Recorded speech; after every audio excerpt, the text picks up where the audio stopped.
Allah Subhanahu wa taala kisahkan di awal-awal pensyariatan kurban. Allah sebutkan kisahnya Nabi Ibrahim dan juga Nabi Ismail. Faedah yang pertama di ayat tersebut jamaah sekalian. Hendaknya kita memanggil anak dengan sebutan kesayangan. Di sini kalau dalam bahasa Arab anak itu namanya ibnun. Tapi kalau anakku yang tersayang namanya bunayya. Ya bunayya kata Nabi Ibrahim. Inni ara fil manam. Wahai anakku yang tersayang.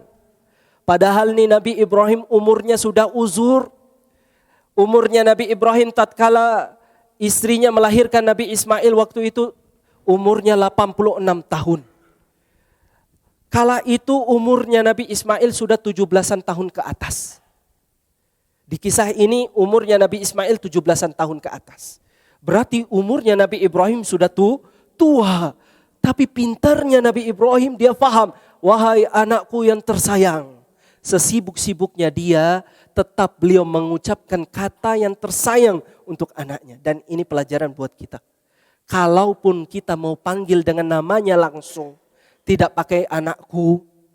Pakailah nada-nada yang senang untuk didengar oleh sang anak. Bukan membentak. Ini ayah harus pelajari yang seperti ini bukan para ibu saja. Karena kalau sudah ayah itu rusak. Satu keluarga itu pun ikut rusak. Ar-rijalu qawwamuna 'alan nisa. Kita ini para pemimpin harus tahu tentang mendidik anak yang baik dan benar. Ini faedah yang pertama. Konsekuensinya apa? Faedah yang pertama, sang anak akan menjadikan kita sebagai contoh. Makanya Nabi Ismail dijawab, ya abati, wahai bapakku yang tersayang. Karena anak-anak tuh lebih suka merekam daripada mendengar. Misal nih jamaah kita teriak, anak jangan ribut, jangan teriak. Tapi kita sebagai bapak teriak pas kasih tahu. Yang didengar atau yang direkam pertama kali oleh sang anak lakukan. Yang direkam, pasti yang direkam.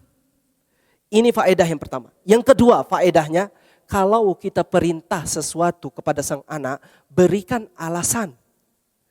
Contohnya ayat tadi. Ya bunayya inni ara fil manam. Aku lihat engkau di mimpiku.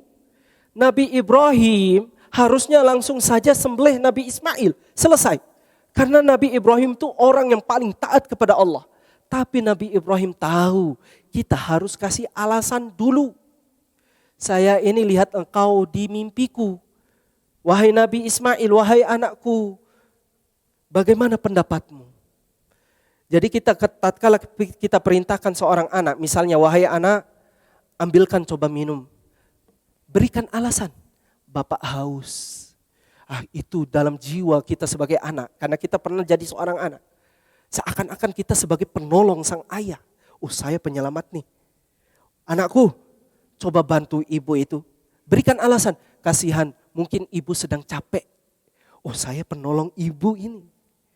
Seperti itu, apalagi anak laki-laki. Apalagi kalau dia anak pertama. Yang kalau sudah muncul anak kedua mulai terkurang rasa sayang atau rasa peduli kita sudah mulai terbagi. Jadi itu jamaah, ya. Dalilnya mana? Contoh lain di surat Luqman. Ya bunayya la tusyrik billah. Wahai anakku, jangan berbuat syirik. Dia larang anaknya tapi disebutkan alasannya. Inna syirka la zulmun azim. Kenapa? Alasannya apa? Engkau jauhkan syirik. Karena syirik adalah kezaliman yang sangat